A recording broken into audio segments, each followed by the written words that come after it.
Thank you, Mr. Speaker. I rise to make my contribution in Budget 2020 debate under a theme that is reflective of the budget and a budget with measures to realize that theme. Mr. Speaker, let me join with my colleagues to commend the Honorable Bishop Juan Ejil and his team for presenting the forest emergency budget of our government in record time. And I would like to use the words of the Honorable Minister as I describe the budget as a no nonsense, no frills, no bluff, people centered, pro poor, results oriented approach, the launching the nation back on the path to prosperity after the hardship imposed by this nation during the last 5 years by the APNU AFC government. Mr. Speaker, a national budget usually takes maybe 150 days to be prepared and presented in the National Assembly. However, under the guidance of His Excellency Dr. Irfan Ali and Honorable Vice President Dr. Bharrat, we have completed that budget in a record time of 27 days. Mr. Speaker, like them or not, these are two geniuses when it comes to economics, maybe two of the best economists in Guyana and the Caribbean. Mr. Speaker, I was a bit taken back listening to the Honorable Member Katius because I was told that the Honorable Member is the Shadow Minister for Natural Resources. However, what we heard for the last 20 or 25 minutes from the Honorable Member is a lot of storytelling and wild assertions, which cannot take our country forward. Mr. Speaker, I would like to outline our strategic objectives for 2020, which include bringing under control the spread of the COVID-19 and opening up the economy and restoring economic activity to a level of normalcy. Mr. Speaker, we have heard so many comments about the COVID-19 pandemic from the previous speaker and also other speakers on the opposition benches. But it is sad that we are trying to use the COVID pandemic for politicking. It is sad that we're using the COVID pandemic to gain cheap political points when people are suffering. To deal with the COVID pandemic, we must take a national approach. We must work together to bring the COVID pandemic under control. It is sad that the previous member would have mentioned that the cases are skyrocketing. But what the member did not mention is that under the previous administration, when we took over government only a month ago, that the amount of tests conducted every day or per day was only 31 tests per day on average. Only 31 tests per day. Mr. Speaker, I am happy to inform that under our administration and only 1 month in government, we have increased testing to almost 300 per day. To almost 300 per day. Mr. Speaker, a month ago, there were only about 2 or 3 trained persons to conduct the test in this country. Imagine that. And the previous administration was preparing and would have spent $160 billion over the last 7 to 8 months. And not a cent was spent to train people to conduct the COVID tests. Today we have more than 40 persons who have been trained to conduct the COVID tests.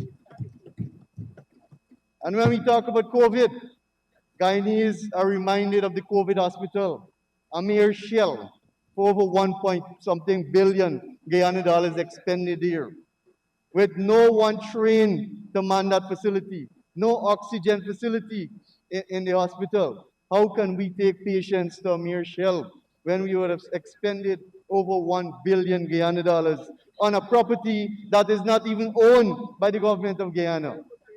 Mr. Speaker, that is criminal.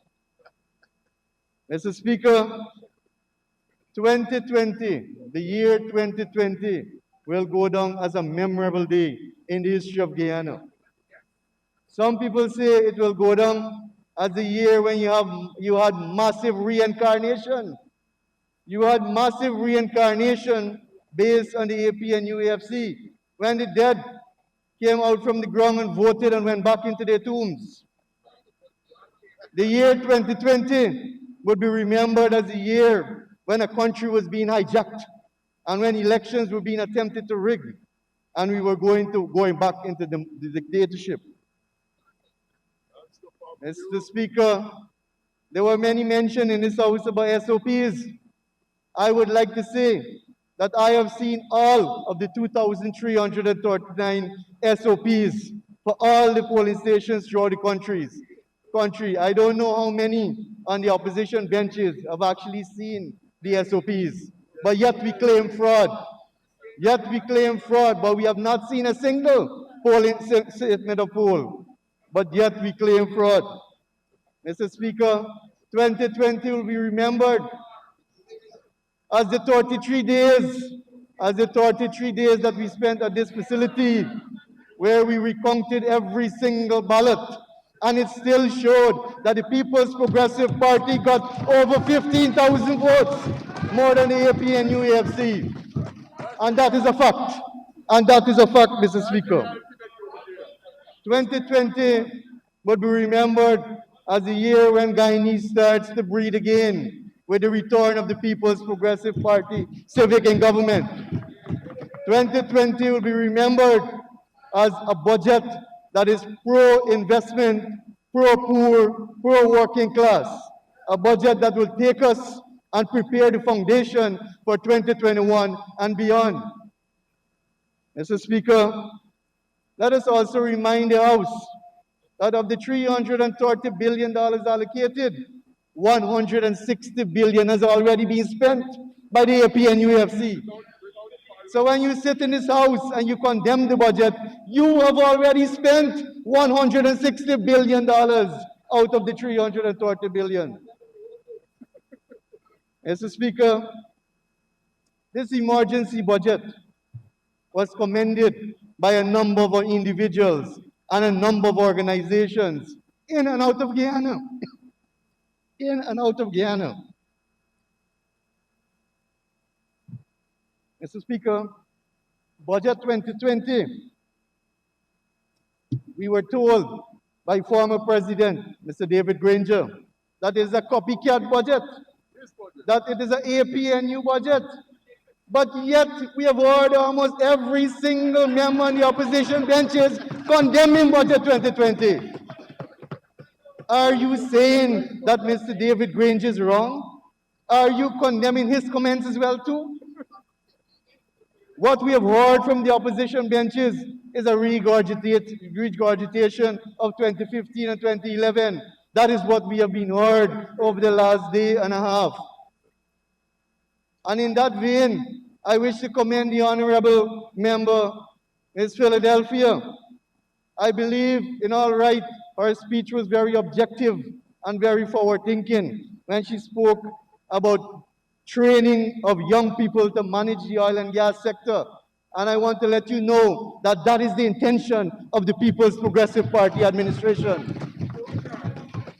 Because there was no local content framework in place, even though the AP and UAFC preached about oil and gas and forest oil for so many years. There was a policy that was more targeted to benefiting the companies and not the official locals. But we intend to ensure that we have a strong local content policy followed by regulatory framework so that our locals can enjoy the benefits of the oil and gas sector.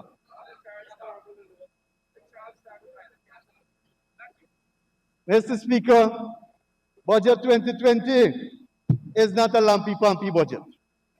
Budget 2020 is not a pro-private sector budget, as the opposition might want to say. Budget 2020 is a people's budget. Many have said it is a pro-private sector budget.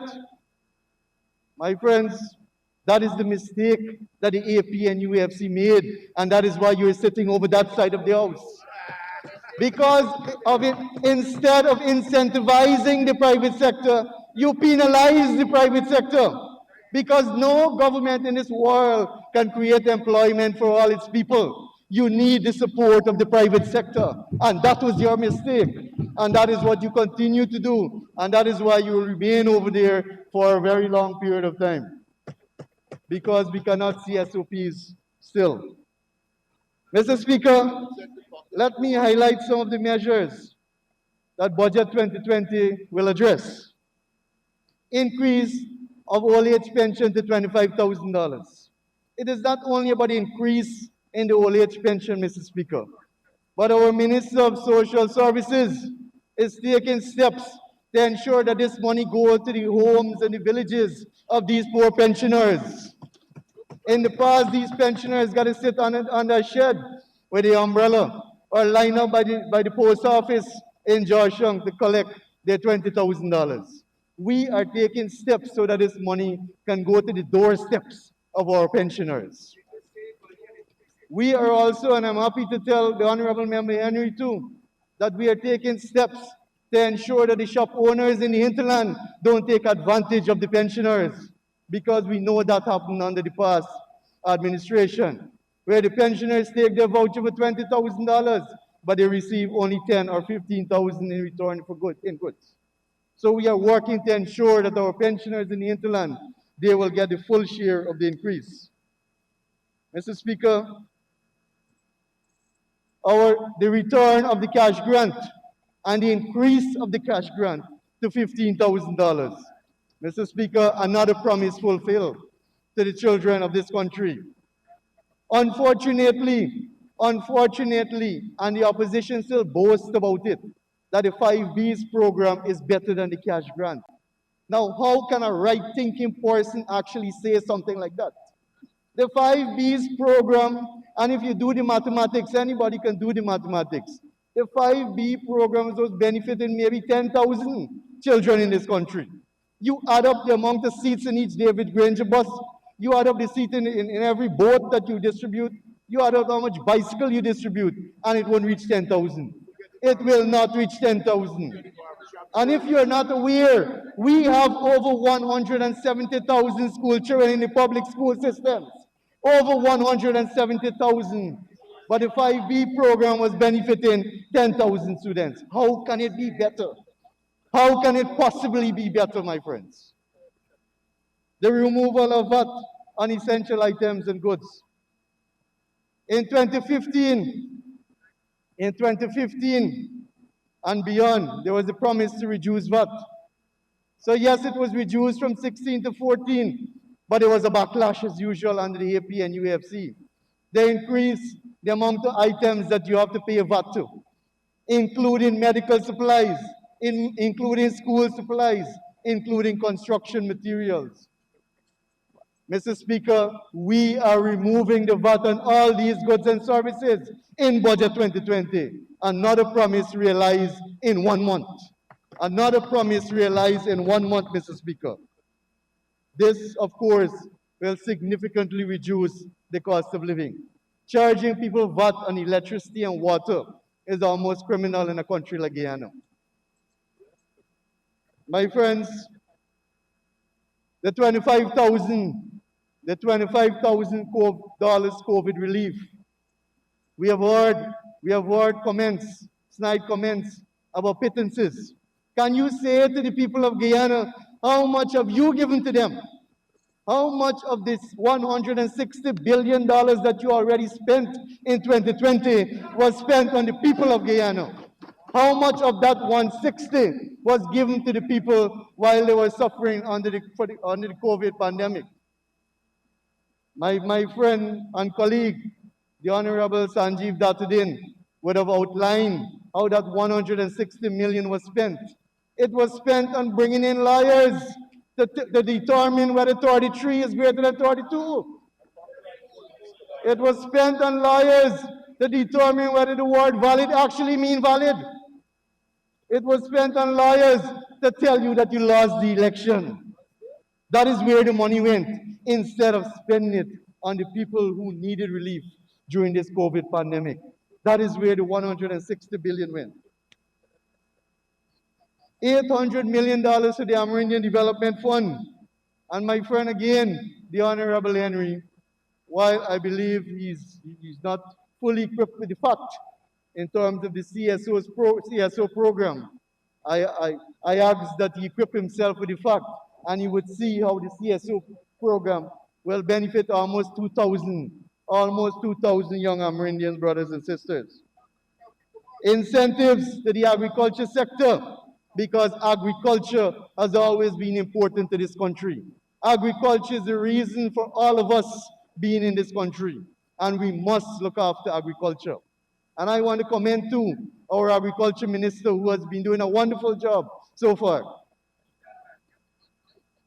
Mr. Speaker, Mr. Speaker, we had promised that we will reopen the sugar estates, and we will do that because we would have budgeted $5 billion to reopen the Skeldon, Rosal, and the Edmore sugar estates, and that we will do. Unfortunately, we cannot open the Wales sugar estate because of the state in which it is in today, because of the state in which you would have reduced it today, selling out the materials as scrap iron. That was the trade. That was the trade of the Wales sugar estate. I can recall clearly, because I sat in the 11th Parliament, at the then Minister of Public Security, the Honorable Kemraj Ramjatan, saying that he's right-sizing Gaisuku by closing down those estates. Right-sizing Gaisuku by putting 7,000 people out of job, most of whom are his fellow Barbicians. But he's right-sizing the industry.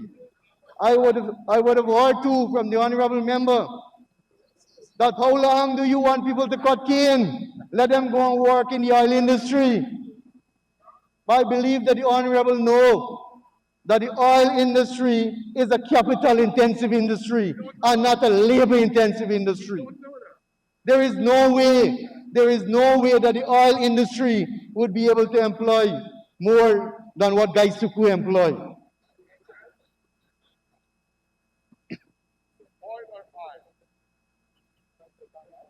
The upgrade of the West Demerara Hospital, the upgrade of the Leonora Hospital, the upgrade of the Diamond Hospital, and you will find that allocation in Budget 2020. That is another promise fulfilled. And since you're speaking about my colleague, the Honorable Minister of Sports, he will tell you in his presentation that you will have a multi-purpose complex in Linden very soon. You will have a multi-complex in Borbies. You will have one in Essequibo. And that shows, like my friend said, equitable distribution. We don't put an agricultural project. We don't put an agricultural project in certain areas alone. We don't build stadiums in certain areas alone. And certain senior members will know about the agriculture project I'm referring to. We will build stadiums in Borbies, in Linden, and Essequibo. Mr. Speaker, I heard it was mentioned this morning about rollover projects. I'm a bit confused because the last budget that was passed in this country was passed in December 2018, and we are still talking about rollover projects in September 2020. Something is wrong. Something is definitely wrong here. Rollover from where? That is why you were rolled into the opposition. You were rolled on the opposite side of the house. Mr. Speaker, let me remind the opposition benches that our manifesto is a 5-year plan, not a 1-month plan. It is a 5-year plan. But I know, like many Guyanese, you have high expectations now too, because you are seeing what we can do. But you left us broke. You left us basically broke. So we have to rebuild from scratch like we did in 1992. And that is what we will do, because we are committed to building this country for all Guyanese. Mr. Speaker, under our administration for the next 5 years, there will be a number of transformational projects that will take our country, as one presenter mentioned earlier, to the little Dubai of the Western Hemisphere, or the Singapore of the Western Hemisphere, the 4-lane Demerara Harbour Bridge, the high-span Demerara Harbour Bridge, which the AP and UAFC spent over $200 million to do a study for. Just a study, not a brick, not a load of sand, but $200 million just to conduct a study of building a new harbor bridge. We will build that in this term in office. Mr. Speaker, Mr. Speaker, we have already started talks with His Excellency the President of Suriname to have that bridge across the Quarantine River. That will open up untold opportunities for Guyanese and more so Barbicians in the field of tourism, in the field of trade. It will give us a direct market to Europe through Suriname. So we have already started talks, Mr. Speaker. We have already started talks with Brazil to do the Linden to Lethem Highway, which the APNU AFC spent millions on a study again, on a study, but nothing has been done. Just a mere study has been done. Mr. Speaker, to address the issue of power generation, because we know it is high to produce electricity in Guyana. The government of Guyana will engage in a gas-to-energy project within its forest storm in government so that the cost of electricity will be reduced by 50%. Will be reduced by 50%. And as a matter of fact, we have already set up a task force to start working on that gas-to-energy project. The gas-to-energy project, my friends, will bring investors to our country because we will have cheap power. It will create employment. It will create goods and services for our people. And these are some of the transformational projects that will make Guyana into a little Dubai under the People's Progressive Party administration. Mr. Speaker, if I may turn to some of the budget measures that would directly benefit the natural resources sector. $1.5 billion for hinterland roads. $1.5 billion for hinterland roads. And building the hinterland roads, Mr. Speaker, will not only benefit loggers and miners, it will benefit our Amerindian brothers and sisters who live in those areas and those regions and who have to travel through those almost impossible roads. We have heard tales and stories that many companies would have withdrawn their operations from the Peruni area because it is impossible to traverse through the Peruni road as it is right now. Mr. Speaker, we would look at the opportunities of possibly bridging Oriala to Kokwani by having the Bisaruni road done. This is something that would open up those communities. It was something that would increase the mining and logging activities in that area. So the $1.5 billion hinterland road is very much welcome by the natural resources sector. And this will be supported by GGMC with almost another $1 billion so that our hinterland roads will be in a better state. Because you speak to any logger, you speak to any miner, the number one problem that they have is the infrastructure, is the roads. Because if we don't have roads, it carries up their production cost. We have better roads, our production will increase. Removal of VAT and reversal of duties on logging and mining equipment and machinery. The last administration claimed to be supportive of small miners and loggers, yet you impose VAT on machinery and equipment. We are removing that in only 1 month in office. Tax concessions on mining, agriculture, and forestry. Removal of VAT on hinterland travel. Mr. Speaker, we know that local travel is already expensive as it is. The APNU AFC imposed VAT on local travel, not only hindering the loggers and the miners, but our Amerindian brothers and sisters who have to travel had to pay VAT on travel. This we will remove. Another promise fulfilled in only 1 month. Remove license requirements for mining equipment. And of course, we are going to amend the log export policy so that the forestry sector can bloom again, can breathe again. Because as we know it, the forestry sector, Mr. Speaker, is bankrupt. So we are going to amend the log export policy, which will enable people without concession, sawmillers, to export logs. As it is now, only people holding a concession can export logs. So we are going to change it to allow sawmillers to export logs, and of course, while still encouraging that we have value-added forest products. So we are going to encourage that they export the lesser used species that is not used on the market. That is the intent of the amending the log export policy. Our new government would buy 50 new 4x4 vehicles to support security in the mining, logging, and hinterland regions. Mr. Speaker, this is very critical in the mining and logging sector. Security is of utmost importance, especially when it comes to mining and gold miners transporting the gold.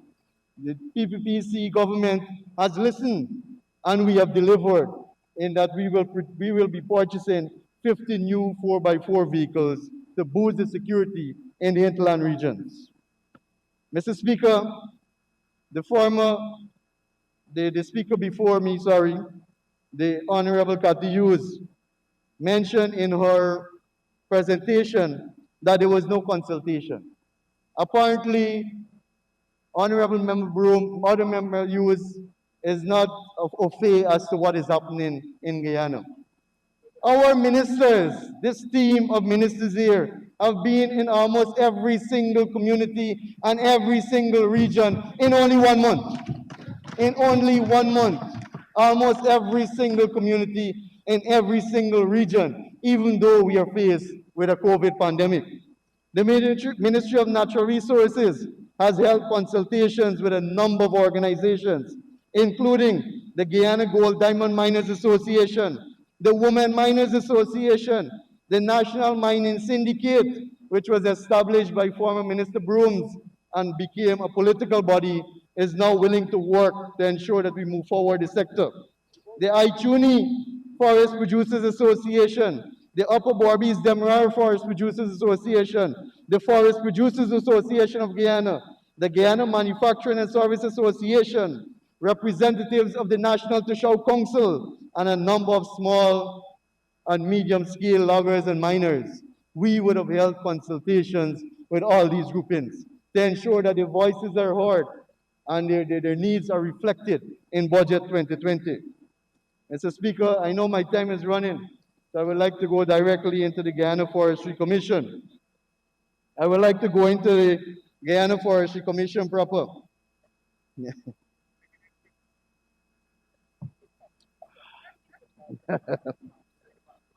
In order to bring relief to a sector that was terribly mismanaged and on the decline, Mr. Speaker, the Guyana Forestry Commission is bankrupt. Sadly so. It is unable to pay the staff members. It is unable to pay NIS contribution. It is unable to pay GRA. It is unable to pay GPL. It is unable to pay union dues.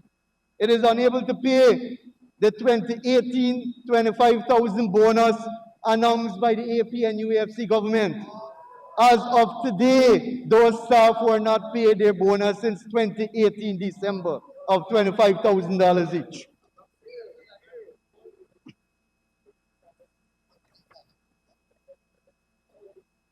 Mr. Speaker,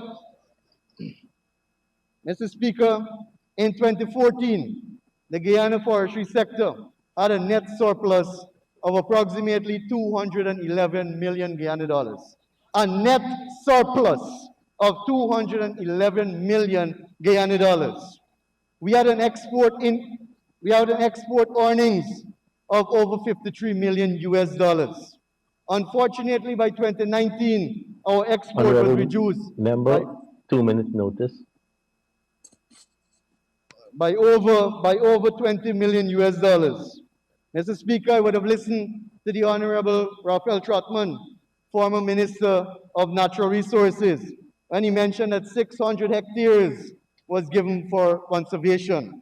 That is quite commendable. But at the same time, 6,000 hectares were given to friends and cronies and families who cannot even work the land as we speak here today, who have not even had the capacity and resources to work those land.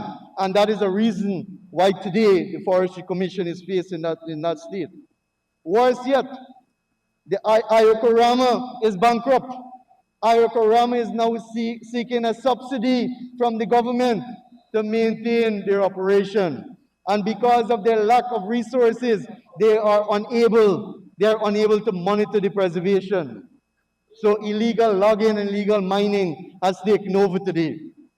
Thank, Thanks to the PVPC government, we are going to give them some money so that they can carry out their operation. And it is strange as to why Ayakurama is in this state today. It is because of the AP and UFC failure to nominate the four persons to sit on the board so that the board can seek donations from overseas organizations. The board hasn't been functioning for the last 3 to 4 years because the then government failed to appoint four persons on that board. That's the reason. Mr. Speaker, Honorable Minister, you will need an extension to conclude. Thank you, Mr. Speaker. I'd like to propose that my honorable member has 5 minutes more to conclude his speech. Thank you, Honorable Minister. Honorable Minister, you can continue to conclude. thank you, Mr. Speaker. The Honorable Member Trotman also mentioned, and rightly so, that in 2015 to 2020, Guyana had the highest gold declaration. That is true. That is true. Merely because of Troy resources and Guyana gold fields that were brought here by the PPPC administration. But it's strange enough, Mr. Speaker, at my first meeting with the head of the Gold Board, it was reported that we have an overdraft of almost 4 billion Guyana dollars. An overdraft of almost 4 billion Guyana dollars.